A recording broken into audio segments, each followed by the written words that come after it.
can capture someone like crazy. What do you want to tell your loved ones? I love you. What do you think they need to do to help you? Fix yourselves. I'm joking. Yeah. Can I be honest with you? Yes. Just the way that Acid was making jokes about ducks and how scary he found ducks. I don't know, it was quite funny. It's a good performance.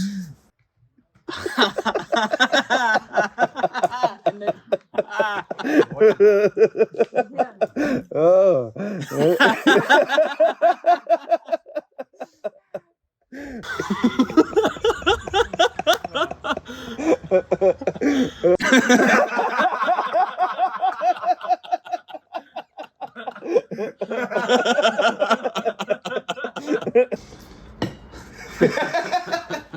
I don't know who that is.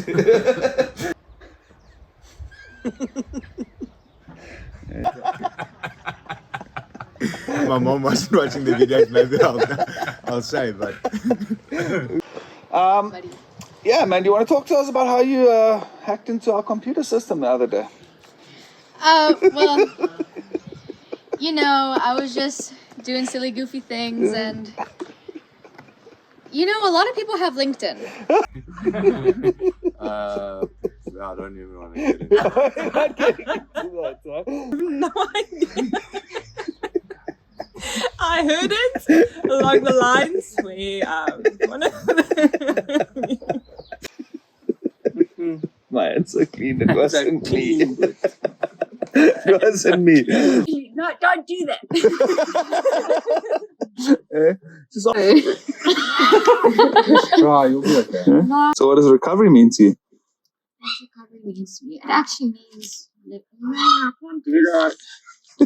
living the present and awesome life, not living in the chaos. No. Actually Living. It's easier. What's the biggest lesson you've learned so far being a Jara? stop masking. Stop masking. Oh, cool, man. What does masking mean? Putting pretending you're okay when you're not. Nice. And putting up this little show when it's in fact you're dying on the inside. How can you right now? I think the most profound lesson I learned is actually just to be open to hearing others. Most of my life I kind of thought I knew better. I disregard what people had to say and brush it off. And important lesson that I've learned in recovery so far is definitely that I can't do this alone. I do need obviously my wife's counsel and people around me to support me, but definitely I need my God. I can't do it alone, and only He can do it for me. And then also all the principles of recovery. I mean, even if you're not an addict, sticking to those principles, you will live a fulfilling life. One of the important lessons I've learned in recovery so far is that I can't do this alone. You know, I need God, I need community, I need spirituality, I need to connect with my higher power as far as possible. I need to learn new ways of doing things. I need to learn new habits. Cool, man. How's Shame Week been for you? A lot of tears.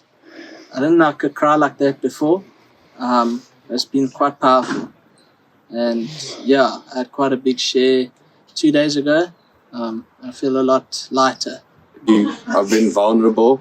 I've been sharing a lot about shame and being able to deal with shame and knowing what shame is and actually diving into the deepest, darkest parts of myself and being able to unpack that. And of course, yesterday in the shame share that I did, I didn't feel that like alleviation.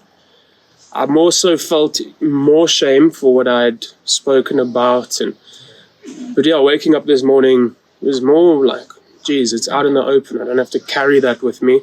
At least a group of people who are like-minded addicts like me understand that, we all have shames. And I opened lots of tears, cried the most I think I ever have. But also there's this positive, I said I forgot the words I used, but positively nervous. I'm excited for the outcome and to get it off my shoulders. Nice. I tend to numb my emotions, and being confronted with the option of not doing that, it opened up a door for me to realize that there are certain shames that I've been carrying that is not mine to carry. That's cool, man. How have you found Shame Week this week? I would say quite good. I feel I shared like all my shame here at Johara, so it was a lot easier the second time. But in that format, it was also good to share it again, because it's like it's almost like making sure that doesn't have hold of you anymore, which I think is a good opportunity, especially for me before I go. It's been very helpful. I think everyone has been honest. Look, it's not always easy to be honest. It's not always easy to dig into certain areas and like be vulnerable in front of people, because a lot of people are scared of sharing in front of a large group of people. But I think generally it's been good, and we've been really there for each other as a community, you know. Cool. What's the worst part about addiction? I would say definitely the chaos behind addiction, and then also like the delusion and detachment of reality. I would say like being so self-centered and believing like everything that you're doing is right, and you can see the relationships that you hurt and the people around you that you cause damage to, and you're honestly so blinded by it that you can't fix it. How much it can take away from you, from your morals to what you really care about, your family, and ultimately just how unmanageable it can get, how far it can push you in a direction that you never wanted to go to begin with. I would say it's the worst thing. For me, the worst thing about addiction was the craziness about everything, how mad everything became. I had a bit of a psychosis from addiction, and that was very unmanageable. For me, it was that feeling of I didn't know how to get out. I didn't know what to do. Just every day was, you pretend it's a different and you're having fun and you do, but it's the same. It's just the pain, the loneliness, just that monotony of every day and not knowing how to change it, because everything you seem to do goes to shit. But yeah. Question: what is your understanding of the disease of addiction? Do you want me to go like all DSM-5 on this? No, I'm not going to do that. I'm just going to... It's a life-threatening and eventually life-ending disease. It will kill you. It will kill you. And it'll probably destroy your family if it hasn't already. So it's definitely an illness. To some extent, it's irreparable for you and those around you, and it's just not pleasant. It's chaos, and you thrive in chaos. So It is a chronic disease that we were born with, and it's not something that happens because of the pregnancy or the environment. It progresses, not only in your life as a person, but towards your family and your friends, and it is really hard to manage it without the right tools. Recovery to me means a complete shift in life and the way that I do things and perceive things. It's got very little to do with actually putting down the drugs. I think that's the smallest part of this whole scheme. I think it's about changing the way that I perceive myself, the world, and the people in it. Realizing that the world doesn't owe me anything and I actually owe the world. Moving from a place of complete self-centeredness and selfishness into a place where I serve the world around me and actually contribute to it, not detract from it all the time. Recovery is a journey, I reckon, and it's about getting better and better and being improved constantly. I realize that this is something that I can't do myself. I think even supporters most of the time aren't aware of the fact that they are also going to have to do their own recovery. And they often focus on so much on their addict that they relinquish or they don't understand that they have also been severely hurt. Like an addict needs to go through recovery, so do parents, siblings, loved ones also have to go through recovery. Because addiction isn't just a one-sided thing. Just like you've seen so much bad of a person, and then like you're just, I think the fear that they have, like just from what I've heard from my parents. Nice. Yeah. The worry, the anxiety, the hopelessness, the desperation, when you have a loved one in active addiction, the trauma. I think it really destroys families, it tears them apart. And it's the constant worry that weighs our loved ones down, that it ends up being a complete and total mess, and that's why most of the supporters tend to throw in the rope at the end of the day, because there's limited process that happens when you are not in treatment. The hardest part is, I think, for the supporter, I think they feel helpless, and I think they see us going downhill, and they feel they can't do anything about it. I think that helplessness is the most difficult part for them. The blame they put on themselves for what's happened. Obviously we, as the addicts, have done a lot to our families, and we've hurt them in various ways and quite severely. But I think the biggest pain they carry is the blame they put on themselves. I'd say that the best thing they could do is to let go of that blame and understand it's not them, it's us. Not take the challenges away from us. I think that's a very important thing. I know as a supporter, you want the best for your kid, or you want them to have an easy life, but that's not good for us as addicts. We need to face the challenges because that's the only way we can grow. Being supportive, but not in the sense of taking control of the whole recovery, because this is, after all, our journeys. We have to take our responsibility for our own recovery. But to the extent of support, showing care, and just being there for them, I think is a very good way to do it. One of the worst things a supporter can do is enable addictive behavior and enable your addict to continue with their behavior. I know that when it comes down to codependency, that's very difficult to stop for parents and for loved ones. But I think drawing that line in the sand and saying, like, this far, no further, is probably the best thing they can do. I think if they also have their own support, while we have our support, that they also go to some form of counseling and meetings to also understand what is happening.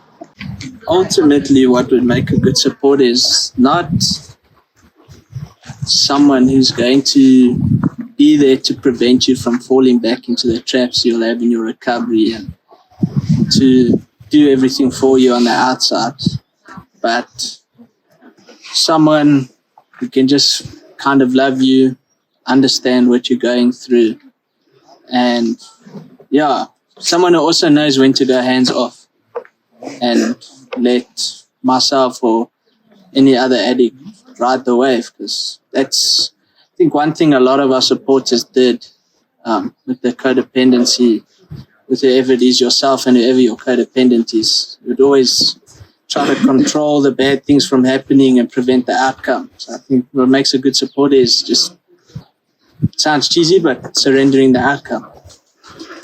Oh, surrendering to me means, well, I look at God for surrendering. I would say it's when something is out of your control, instead of freaking out about it, you just rely on God and the thought that God knows what He's doing with your life and that He's in control and it will turn out for the best.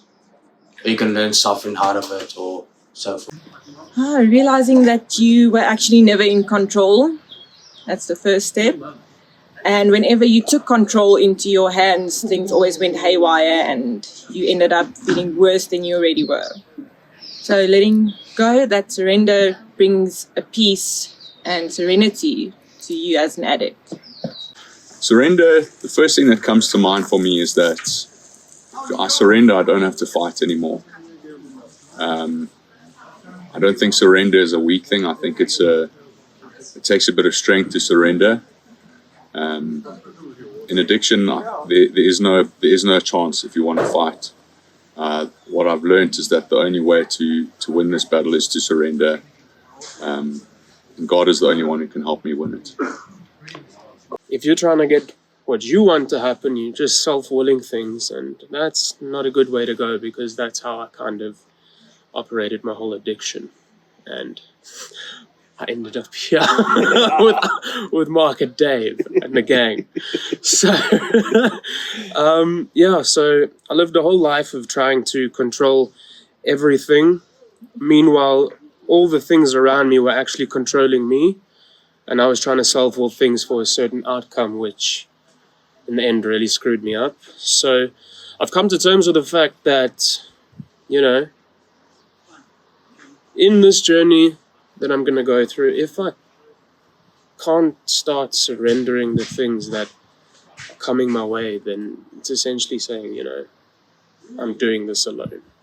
Well, making amends for me, especially because I've done so much damage, is mostly living a life that will make your family and your friends and the other people you hurt see that you're actually changing. Because going to them and saying sorry is a cliche, because I've done it so many times. We've done it so many times. We've said sorry and people have accepted our apologies and forgived us, but that actually means nothing. It means nothing if the behavior doesn't show. So making behavioral changes and carry on working the program and showing that you actually are sorry through your actions is probably the best way of making amends in life. I thought it was writing notes and saying I'm sorry, but I'm learning that it's all about the actions and how we show it. Cool. But living a life of amends along with your recovery principles is what truly proves that you are grateful. And being grateful can simply just like being blessed with another day to breathe. Our recoveries are in a life or death situation during addiction. And being able to wake up, it's something that you should be grateful for and prove it through how you live your life. Amends is a lifestyle. One could say sorry, but that doesn't mean any damage done. So it's a lifestyle that you live by doing the right thing. But doing the next right thing, although we are not perfect, we are going to make mistakes just like any other human. It's just trying to do the next right thing, trying to live by your morals, your principles, and I would say giving service, just doing the right thing, I think, is living amends. Let's start with, how has your journey at Johara been so far? Up and down. Yes, explain. Very up and down. I came in here, I thought I was going to be out pretty quickly. And I was grafting really hard and thinking, once I do the whole step work thing, I'm out. And some things happened and, defects got exposed, and then, the graft and the process just became a bit longer. But in a way, I'm thankful, because I kind of need to unroot that terrible stuff about me, the addict in me.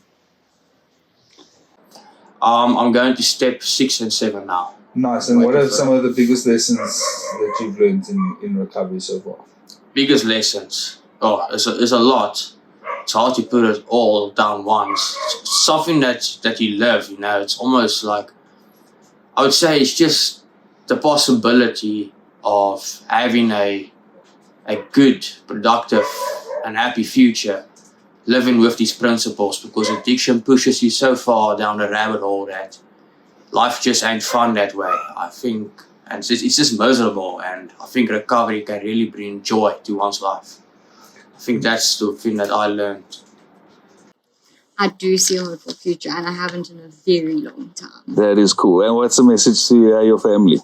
Oh, I love my mom and dad, and thank you for the unconditional love and support. And I couldn't have done this without them. Sweet.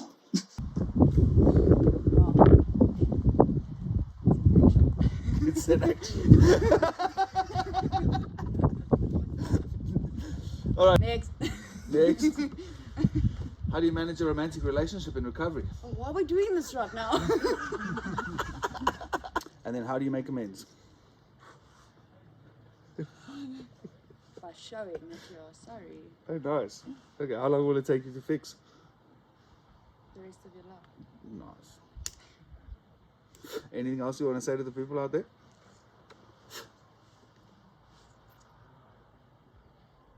Drug addicts are actually genuine human beings, and there is a lot of substance in them. Yes. Bam!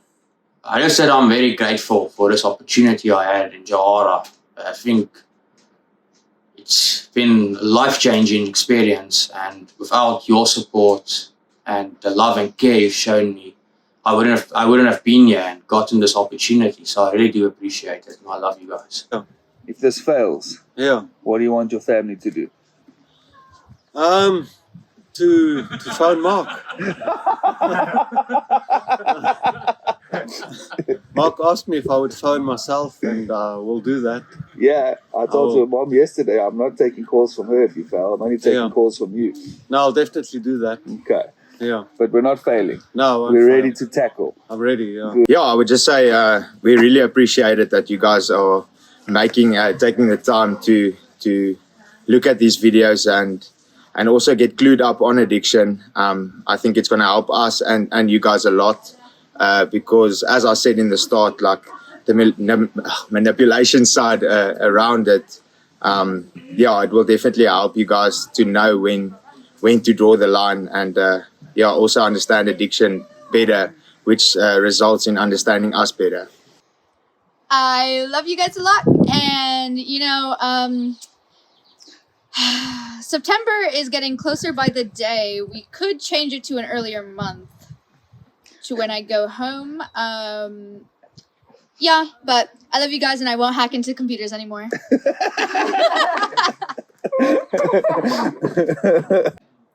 I really want a wimpy milkshake. Please. My visit is coming up soon. Cool, man. And a message to your parents. They're keeping me here against my will.